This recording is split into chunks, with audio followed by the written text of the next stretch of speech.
Welcome, this is question number 3, okay, for Edexcel's M1 June 2014 paper. Okay, now this question, I can't stress enough how much I don't like this question.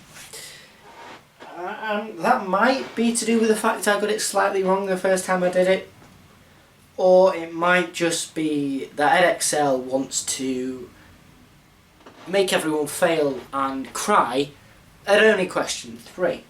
Now, don't get me wrong, when you understand this question, so easy, what the hell are you on about, you incompetent fool, you? Well, I'll let you into a little secret. Not really a secret. This question is like, I don't know how to quite describe it. You know them Hitler videos that you always watch at the end of an exam, and you always see them, it's the same, obviously the same bit of clip. And there's always this ridiculous, Hitler's failed and he's crying about it. This is the question that Hitler cares about. Okay. Now, what we've got here is a very, very simple idea. We've got a ball which is mass of 0.3 kilograms. Now, in my rage, I didn't bother actually writing the mass down on the board. Well, not really in my rage. That was in the rage of doing the question.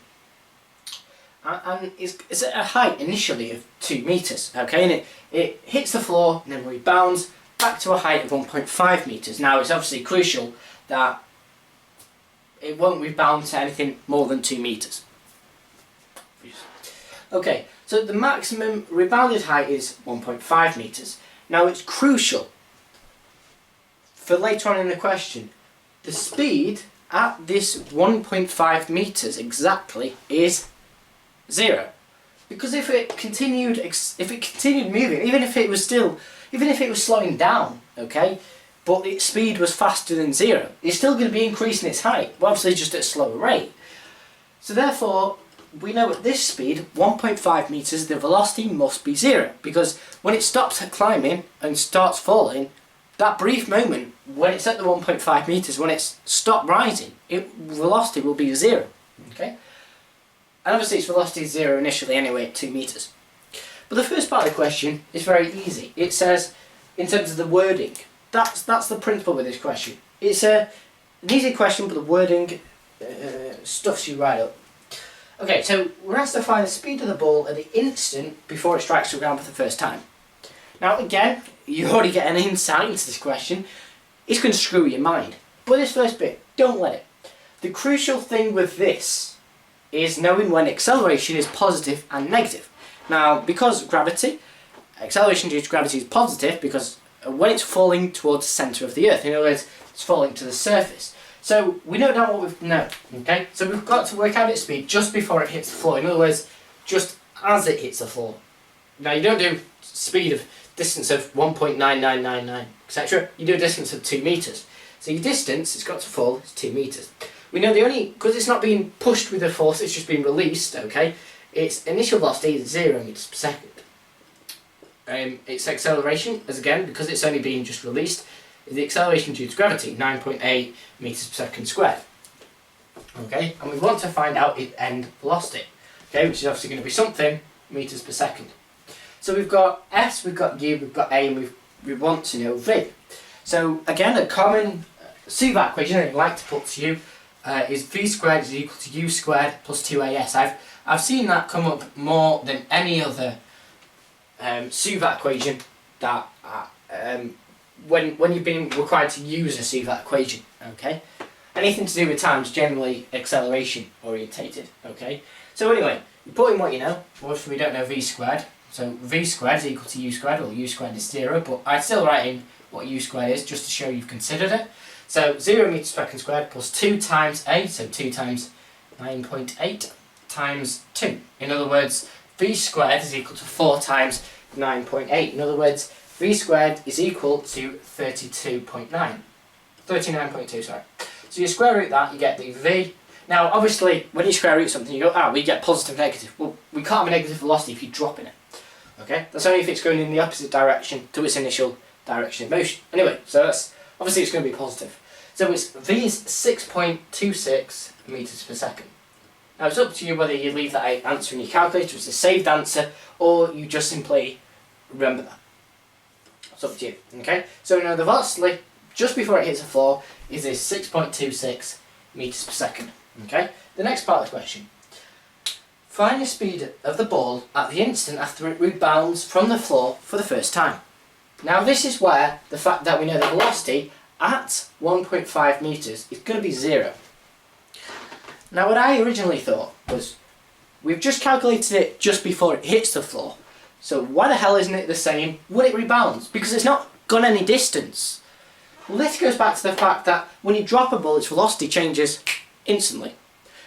Now, obviously it's going to be in the other direction, so obviously it's going to change.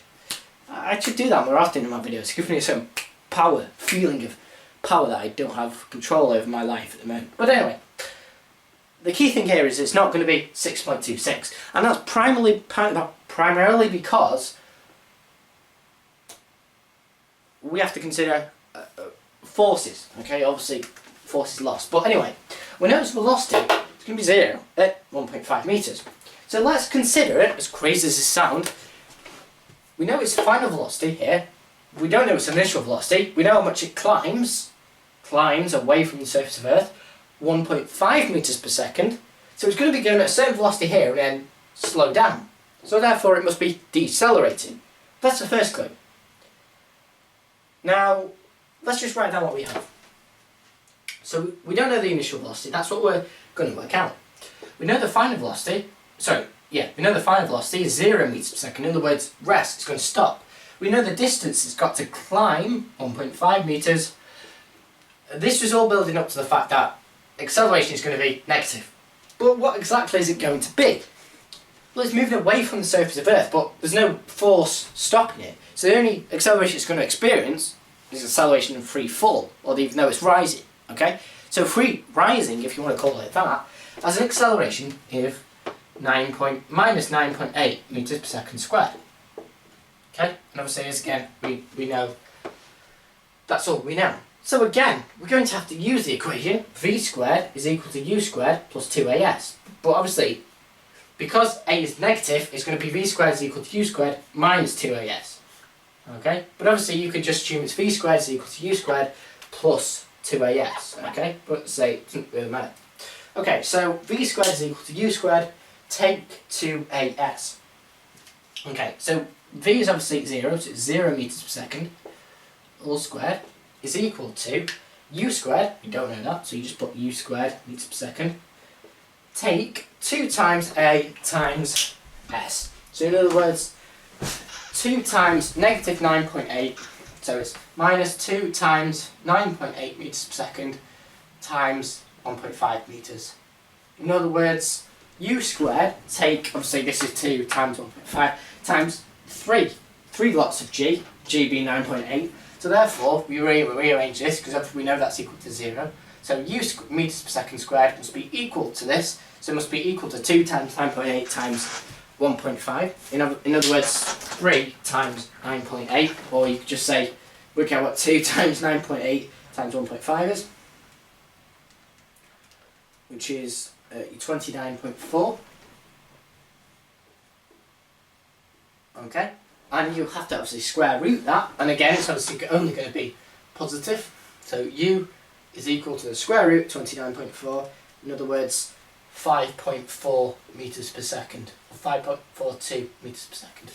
Okay, so that's its velocity as soon as it rebounds. Now you can quite clearly see that's different from 6.26, so therefore there's been a change in velocity instantly, okay, because it's hit the floor.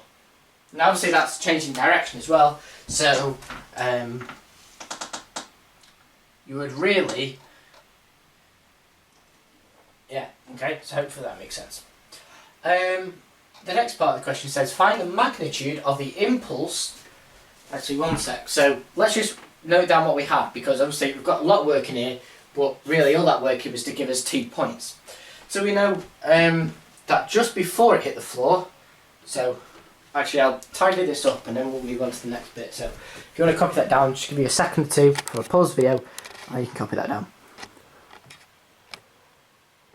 Okay, so I've made it all fairly quite acceptable. Just put the key bits of information that all of that working out was showing us. Okay, so as we know, the velocity just before it hits the floor is 6.26 meters per second, and as soon as it rebounds in the opposite direction, obviously, it's got a velocity of 5.42 meters per second. Now, it's key really to note that obviously velocity is a vector, which obviously means we give it as a magnitude and direction. So this is 5.42 meters per second, but if we take that the original direction, in other words, towards Earth as a positive direction, then away from Earth is the opposite direction, so it must be negative, alright? So therefore, really, I know in the question we weren't supposed to give it as a negative, but you can really think of this velocity as 5.42 meters per second as negative 5.42 if we take the positive as the towards Earth, okay?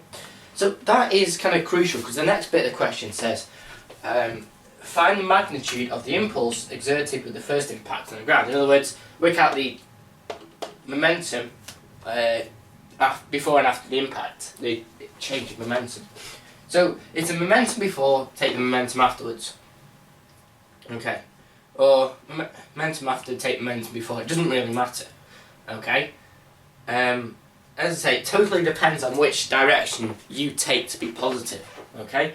Now, as I say, I took the direction to the floor to be positive, so therefore I assumed this to be negative. If you said the change of momentum was the momentum after, take the momentum before, then you take the final direction as positive. But as I say, it doesn't really matter. I'm just going to say, because acceleration is positive when it's falling towards Earth, I'll take that as a positive direction, because that was the initial direction. Okay, so that's why I'm taking it as a positive. So therefore it's momentum before, take momentum afterwards, so it's 6.26 meters per second. Now remember, because it's an impulse as a change of momentum, we need to have the momentum before and the momentum afterwards. Okay, so it's the speed, say, times the mass. Okay, so it's 6.26 times the mass. I thought I'd write it on there, which is 0.3 kilograms. Okay, take the negative, remember, 5.42 meters per second times 0.3 kilograms. Now, if you didn't spot that, okay, you simply just did 6.26 times 0.3, take 5.42, take 0.3. You'll get a very small change. You will get change, and it will be positive, it will seem to be correct, but the change of momentum will be so small, you have to actually think, it's gone from going at one direction at a fairly high speed of 6.26 meters per second. So suddenly, like that, or that's not really, doesn't have an effect on time, actually, it's wrong.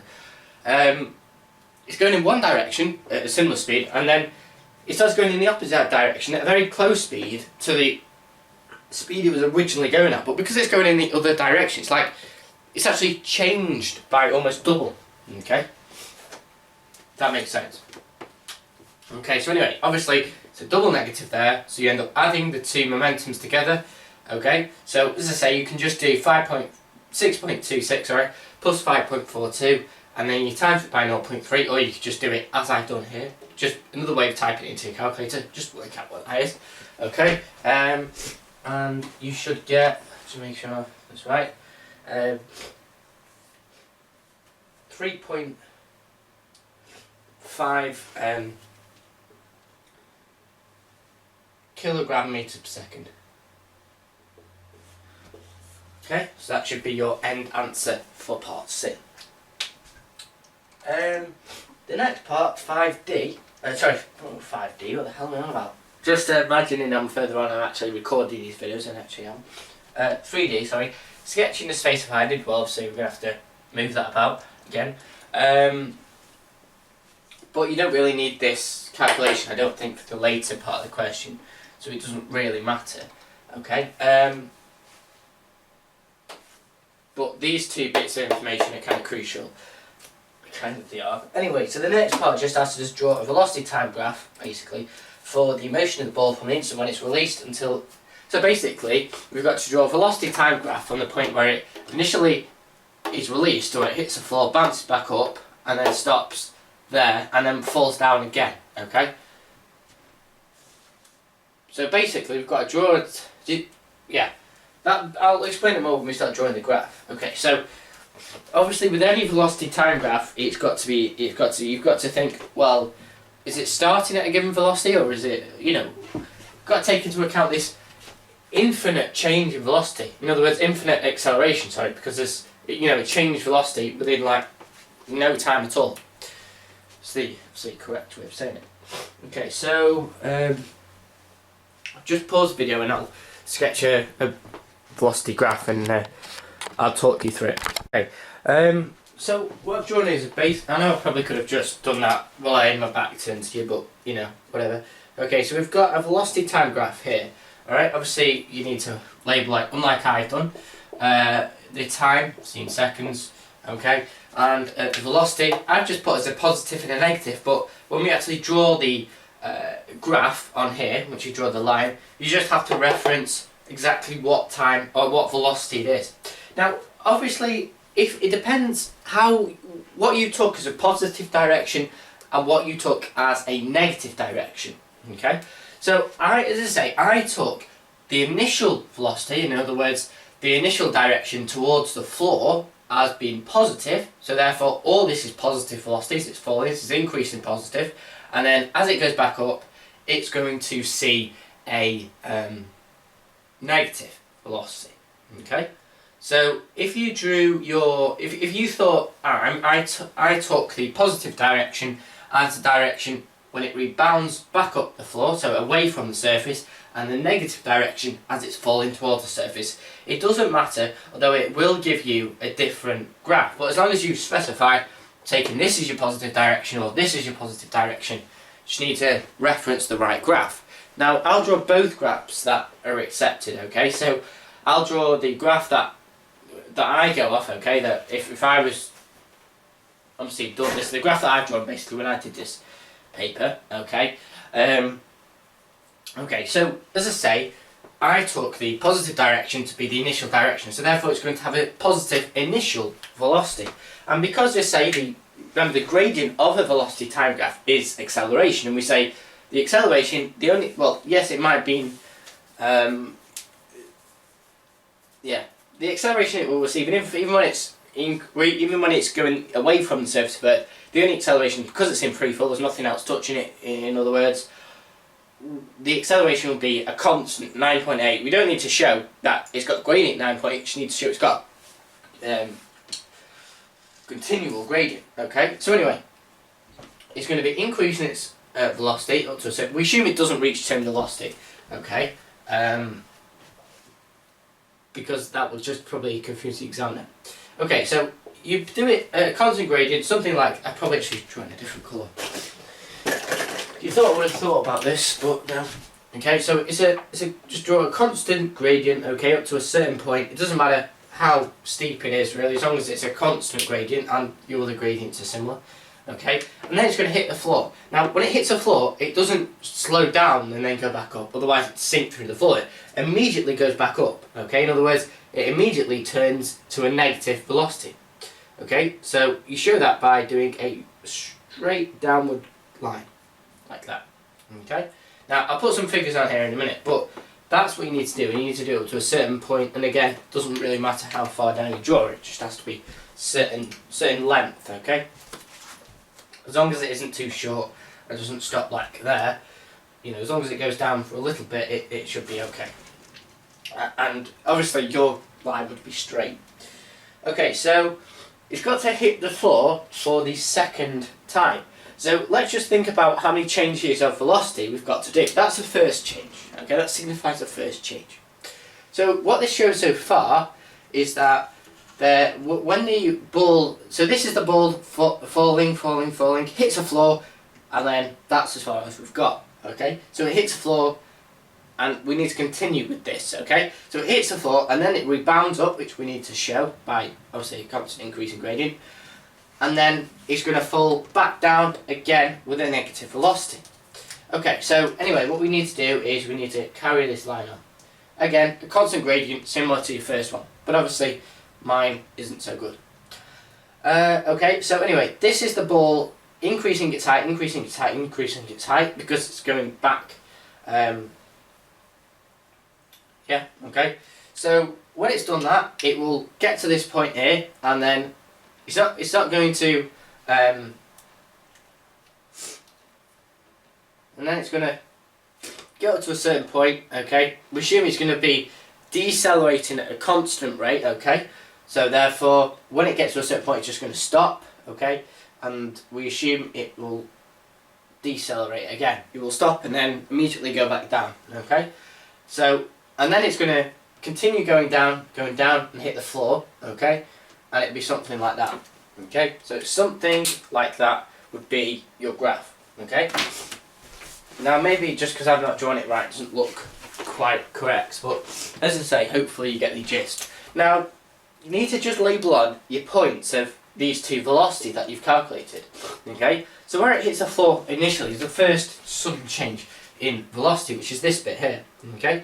So you say this bit here, it's got a velocity of 6.26 meters per second. I took that as a positive direction, okay. If you took it as the negative direction, then obviously that would be negative. You just flip the graph on upside down, I think. Okay, so anyway, for the velocity immediately afterwards, well, let's just trace back how we drew this. So this is constantly increasing, hits the floor, and then rebounds up. Okay, so this is it hitting the floor, and then this is its velocity as soon as it hits this bit. But remember, this is as soon as it hits the floor, and so this point here, that is a negative velocity. So therefore, that's what we take as this negative 5.42 meters per second. Okay, so that's the graph you would draw. Now, if you do want me to draw the graph where you took this as negative, then please do let me know. But I think, as I say, there are some model answers online that you can check out, which does the other example, to be honest, and that's just me going to regurgitating that. And I don't want to confuse you because I've already taken this as positive and this as negative, and it would get a different graph. So, okay. Part E says find the time between the instant when the ball is released and when it strikes the floor for the second time. So what we need to do, basically, obviously this is going to fall, hit the floor. So the time of this journey is what it's asking. How long is this journey? Ball is released, hits the floor, bounces back up to a certain height, 1.5 meters, and then returns to the floor. What's the time of that journey? In other words, bounces to the floor for the first time. What's the time it hits for the second time? Okay. Yeah, what's the time for that journey? So obviously we can't calculate it all as one journey. So what we have to do is break it down into stages. Okay. So an ideal thing that I would recommend you doing, okay, is just breaking up the journey. Like I would do this even if it was just asking about a change in velocity, the time period for a car journey, for example. Same kind of thing. In order you work out the individual stages, the time for the individual stages, and then just add them up as the time for the journey. Okay, so as I say, the time for the ball to hit the floor. So what do we know? Okay, so I just call this stage 1. Now, the examiner doesn't really need to know about this, just need to show what you're working out. You don't need to explain what stage 1 is. You can do if you want to. If you wanted to, you just put time for the ball to hit the floor for the first time. So, but I can't be bothered writing all that, it's a shorthand, so I'm just going to label it stage 1. And to be honest, the examiner's probably going to know what you mean by stage 1 anyway. You don't really have to explain it, you just get marks for your calculation, okay? So, what we know? Well, we know the velocity is a floor with is 6.26 meters per second. Okay. We know the acceleration is 9.8 meters per second squared. We know the distance, s, is 2 meters. We want to know the time. We also know that the initial velocity is 0 meters per second. Not necessarily have to use an equation which combines all of them, because now we've got each part of the CVAT equation, okay? But it would be nice to have one. Now, what I'm going to use is I'm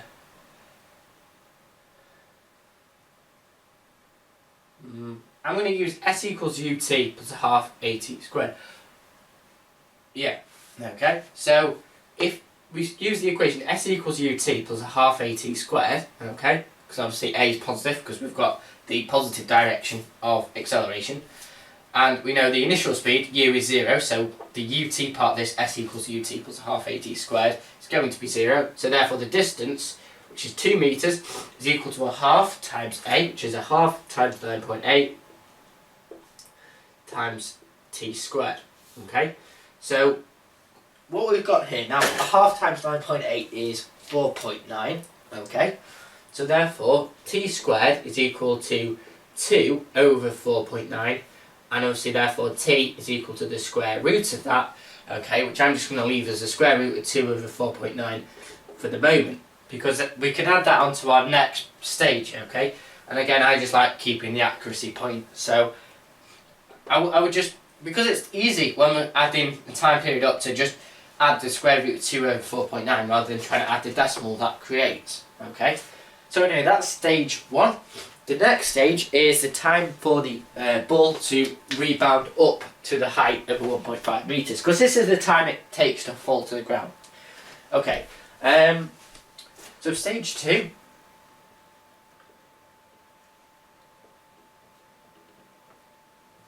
Okay, so let's assume,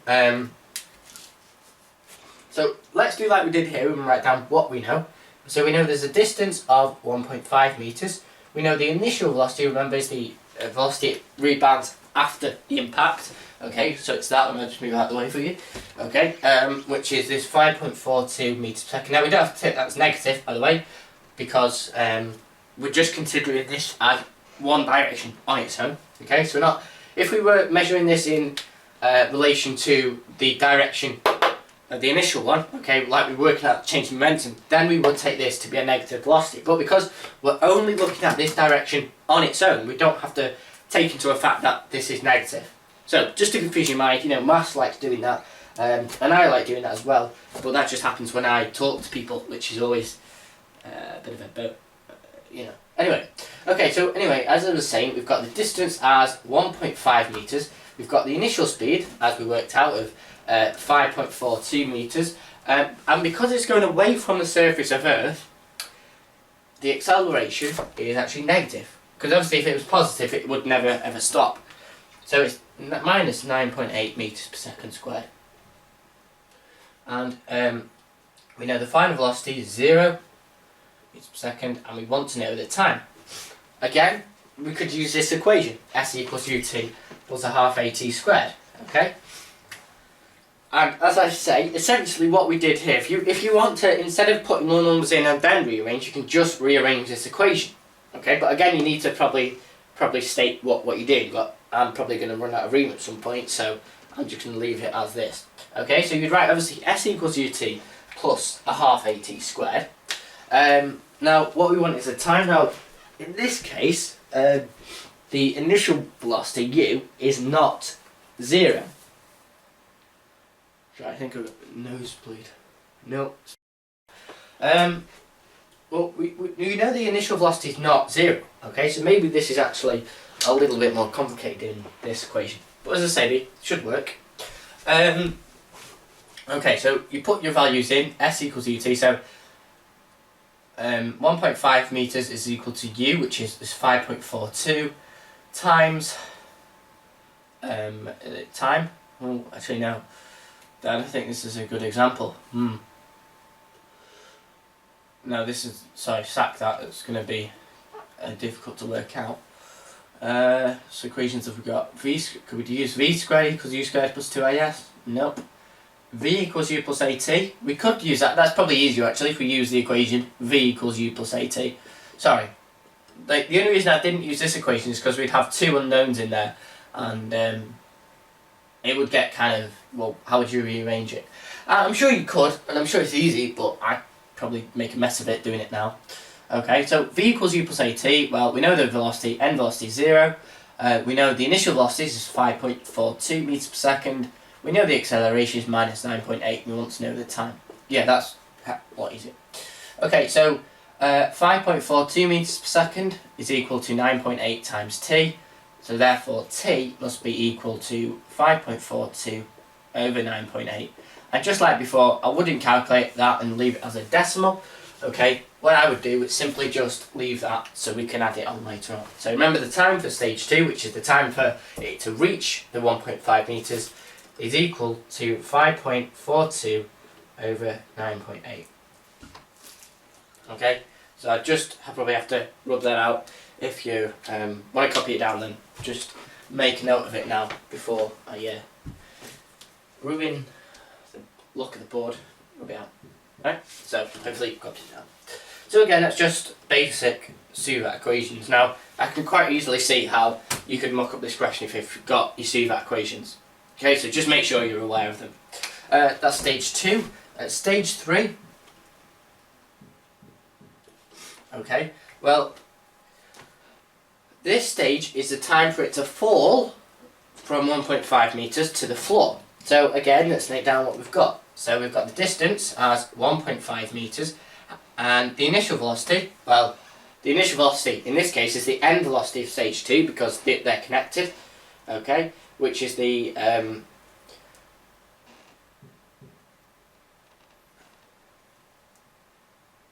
actually, sorry, no, one sec, it's not, is it? Made a mess of this. Yeah, no, it's not 5.42, sorry. Actually, I don't think you know that.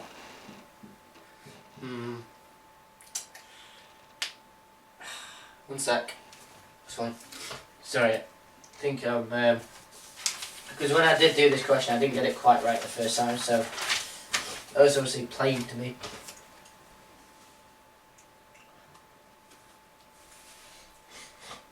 Sorry. Oh.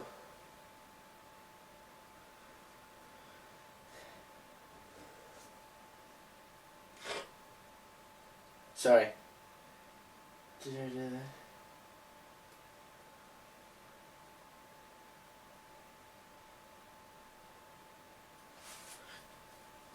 Sorry, one sec. I just need to double check something. I thought I got hit that on its spot on its head. Yeah, sorry about that. For some reason, I didn't quite believe myself. Okay, so, and I wasn't sure that explanation was right, but it is.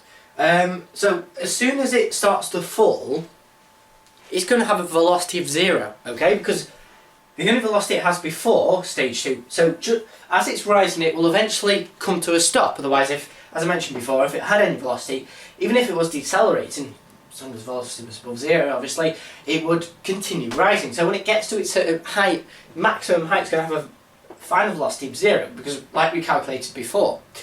So therefore, when it starts falling, because stage 2 immediately follows stage 3, and it's not going to have a sudden change of velocity, okay, its initial velocity must be 0. Now, we don't know its final velocity, and we could calculate that, but let's just think from the information we know so far. Now, as I say, we've just using logic and life and, you know, all that it contains and magical stuff. The final velocity, the initial velocity is 0. Now, we don't know what the final velocity is. Don't really know, but do we have to? We know the distance it has to fall is 1.5 metres, and the acceleration, as we know again with logic, is 9.8 metres per second squared. Now, that's positive, okay?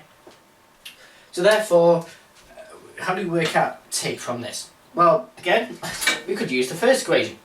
S equals ut equals a half at squared. Now again, we know u is 0, so therefore s equals a half of at squared, okay? So therefore, as we know, s is 1.5 metres, a is 9.8, so it's half times 9.8 times t squared. So t is therefore equal to the square root of 1.5 over 4.9, okay? So we add this 5.42, so we add these, so I'll take the box off this actually. Add all the things that are in boxes, all the time periods that are in boxes. So we add the square root of 2 over 4.9 plus 5.42 over 9.8 plus the square root of, so all of that, square root of 1.5 over 4.9, and if you add all of them together, you should get a time period of 1.75 seconds.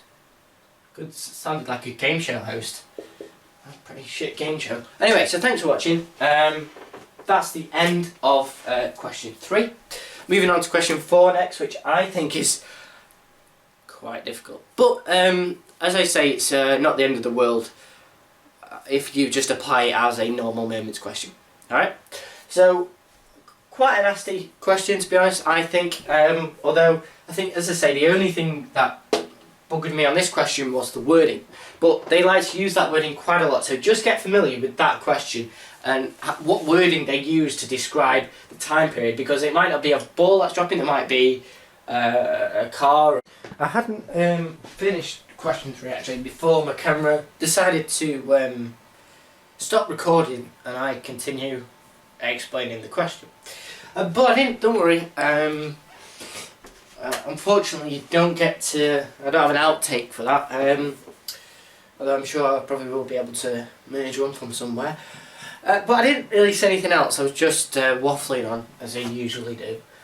But as I say, I'm not sure if you picked it up. I couldn't be watching a whole video. I mean, you know, I can't be bothered watching it, so I don't know how you are. But really, all I was saying was just be aware of the wording in the question, because the wording is quite common in terms of when it's asking about, you know, bouncing balls and rebound to certain heights and working out the velocity just after it bounds and just before.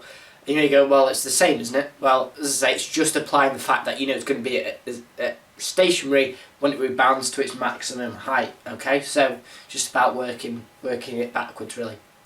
So sorry about that.